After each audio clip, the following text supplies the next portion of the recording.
ஓம் நமச்சிவாய. நாள் என்ன செய்யும் கோள் என்ன செய்யும் என்பார்கள். ஆனால் நாளும் கோளும் நலிந்தவர்க்கு இல்லை அப்படின்னு ஒரு பழமொழி சொல்லுவாங்க. இந்த நாளும் கோளும் சிவனடியார்களை ஒன்றுமே செய்யாது. இந்த அஷ்டமி நவமி வந்தால் நல்ல காரியத்தை நம்ம செய்யக்கூடாது அப்படின்னு தள்ளிடும். இந்த வளர்பிறை அஷ்டமி பரவாயில்ல சேர்த்துக்கலான்றாங்க, தேய்பிறை அஷ்டமி உதவாது அப்படின்னு சொல்லிட்டு நம்ம தள்ளி வைக்கிறோம். இது ஏன் தள்ளி வைக்கிறோம்? நம்ம கடவுள்கள் பிறந்த நாள் தானே அது.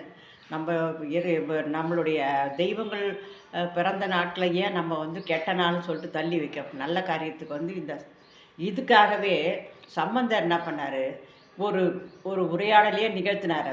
அவர் ஒரு ஜனங்களுக்கு எல்லாருக்கும் மக்களுக்கு புரிகிற மாதிரி தெளிகிற மாதிரி ஒரு உரையாடல் சம்பவம் ஆச்சு. அது எப்படி அப்படின்னா, என்ன பண்ணார், இந்த 7ஆம் நூற்றாண்டில் பாண்டிய மன்னர் ஒருத்தர் இருந்தார். ஆதிகேச நெடுமாற பாண்டியன் ஒருத்தர் இருந்தார். அவர் என்ன பண்ணார், சிவமதம் இந்த எப்பவுமே மன்னர்கள் எல்லாருமே சிவபக்தி உடையவர்கள் தான். நீங்கள் எங்கே வேணாலும் போய் பாருங்கள், சிவனுக்காக தான் பெரிய பெரிய கோயிலெலாம் கட்டினாங்க. யாரும் பெருமாளுக்காக வைணவ தலங்கள் கட்டின மாதிரி இல்லை. அரசாண்டவங்க எல்லாருமே சிவன் கோயிலை தான் கட்டினாங்க, பெரிய பெரிய சிவன் கோயில். அதுக்கு ஒவ்வொரு வரலாறு இருக்குது, ஒவ்வொரு கதை இருக்குது. இந்த அஷ்டமி நவமி இந்த மாதிரி திதி வந்தால் ஏன் நீங்கள் விளக்குறீங்க அப்படின்றதுக்கு நம்ம சம்பந்தர் காட்டிய ஒரு உரையாடல் கருத்து தான் இது. இது எப்படின்னா, அந்த மன்னர் சிவபக்தியை விட்டுட்டு சமணர் இதில் போய் சேர்ந்துட்டார். சமண மதத்தில் போய் தழுவிட்டார். தழுவினவுடனே அவங்களுடைய மனைவியான மங்கையர்காசி அவங்களுக்கு ரொம்ப கஷ்டமாயிடுச்சு. என்னடா நம்ம கணவர் திடீர்னு இந்த மதத்தை சிவமதத்தை விட்டுட்டு வைணவத்துக்கு சமணத்துக்கு தழுவிட்டாரே அப்படின்னு சொல்லி ரொம்ப கஷ்டப்பட்டு அவங்க என்ன பண்ணாங்க, வேதாரண்யத்தில் இருந்தார் சம்பந்தர், அவரை வர வச்சாங்க. நீங்கள் வாங்க அப்படின்னு சொல்லிட்டு, இது மாதிரி மன்னர் இது மாதிரி போகிறாரு, இதனால் இப்போ சிவமதமே பாழப்படும் பொழுது நீங்கள் வாங்கன்னு சொல்லி கூப்பிட்டார். இவரும் எனக்கு மதுரையிலேருந்து அழைப்பு வந்திருக்கு, நான் போகிறேன் அப்படின்னு சொல்லி சொல்லும்போது திருநாவுக்கரசர் என்ன பண்ணார், இன்றைக்கி நாளும் சரியில்லை கோளும் சரியில்லை, நீ அந்த பக்கம் போக வேணாம், இப்போ வேணாம், இன்னும் கொஞ்ச நாள் கழித்து போகலாமே, வேணாம் அப்படின்னார். அதெல்லாம் நாள் என்ன செய்யும் கோள் என்ன செய்யும், சிவனடியார் நம்ப, அதனால் நான் கண்டிப்பாக போய் தான் ஆவேன்னு சொல்லிட்டு இவரும் போனார். போன இடத்துல என்ன ஆச்சுன்னா, ஒரு மடத்தில் போய் தங்கினார். தங்கிட்டு அந்த சமணர்களுக்கு எப்படியோ தெரிஞ்சு போச்சு, இவர் சேர்ந்துட்டார், இவர் மாற்றிடுவார் நம்ம மன்னர் அப்படின்னு சொல்லிட்டு அவங்களுக்கு தெரிஞ்சு போய் என்ன பண்ணாங்க, இவருடைய மடத்துக்கு தீ வச்சு கொளுத்திட்டாங்க. கொளுத்திட்டவுடனே இவர் பார்த்தார், இவருக்கு ஞானக்கண்ணு இருக்கு இல்லையா, அதிலே தெரிஞ்சுக்கினார் இது மாதிரி தான் பண்ணாங்க, இது எரித்தவனே போய் சேரட்டும் அப்படின்னு சொல்லிட்டு ஒரு சாபத்தை விட்டுட்டார். அப்போல்லாம் அவங்க சொன்ன உடனே பழிக்கும். உடனே அந்த பாண்டிய மன்னருக்கு உடம்பெல்லாம் வெக்க நோய் வந்துடுச்சு. வெப்பம் தனியாமல் அவர் ஒரே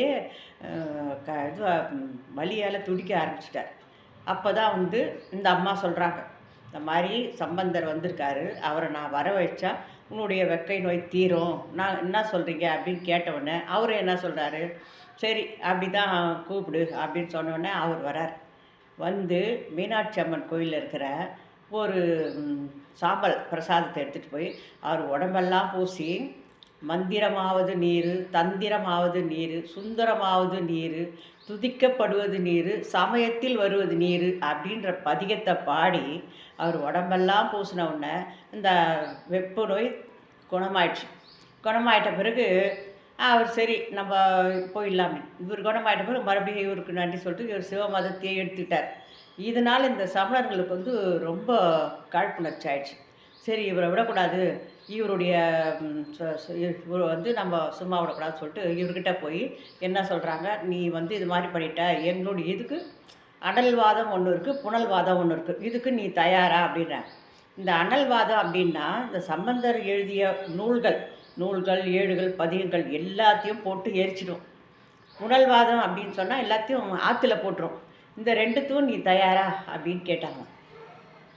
எதுவாக இருந்தாலும் சரிதான், நான் தயார், இந்த வாதத்துக்கு நான் வரேன் அப்படின்னு சொல்லிட்டு சம்பந்தர் ஒத்துக்கின்னு போனவுடனே இவருடைய நூல் பதிவு எல்லாத்தையும் போட்டு கொளுத்துனாங்க. கொளுத்துனா அந்த புக்கு ஒன்று கூட எரியலையாம், அப்படியே இருந்துச்சான். எப்படி இருந்ததோ அப்படியே இருந்தது, பச்சையாகவே இருந்தது, எரியல. சரி இதில் நம்ம இது ஆகிட்டோம்னு சொல்லிட்டு எல்லாத்தையும் ஓடையில் விட்டாங்களாம், தண்ணியில் எல்லா புக்கையும் தூக்கி விட்டோன்னு எல்லாம் என்ன படித்தான் போய் அது ஆற்று நீரில் அடிச்சுன்னு போய் கரை ஒதுங்குச்சான்.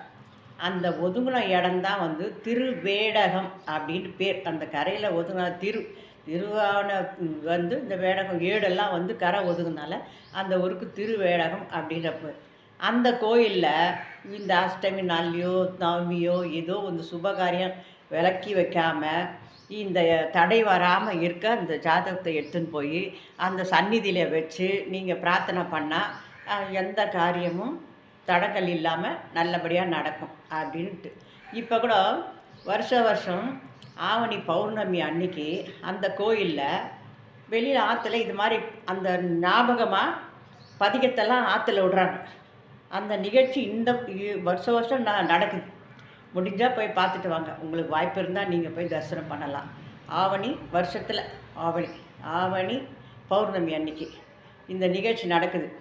இந்த சாமிக்கிட்ட நீங்கள் வச்சு வேண்டிக்கினால உங்களுடைய ஜாதகத்தில் இருக்கிற கோளாறு, இந்த திதி என்ன இருக்கோ இதெல்லாம் நீங்கும் அப்படின்றது ஐதீகம். இதுக்காகவே இந்த அஷ்டமி நவமி நாளில் செய்கிறாங்களே சுப காரியங்கள்லாம் விளக்குறாங்களேன்னு சொல்கிறதுக்காகவே சம்பந்தர் வந்து இப்படி ஒரு நாடகத்தை நடத்தி மக்களுக்கு விழிப்புணர்ச்சியை ஏற்படுத்தினார். இதுதான் வரலாறு. அதனால் நீங்கள் முடிஞ்சால் ஒரு முறை அந்த கோயிலுக்கு சென்று தரிசனம் பண்ணி உங்கள் ஜாதகத்தில் எடுத்துகிட்டு போய் வச்சு வணங்கி எடுத்துகிட்டு வாங்க. நன்றி, வணக்கம்.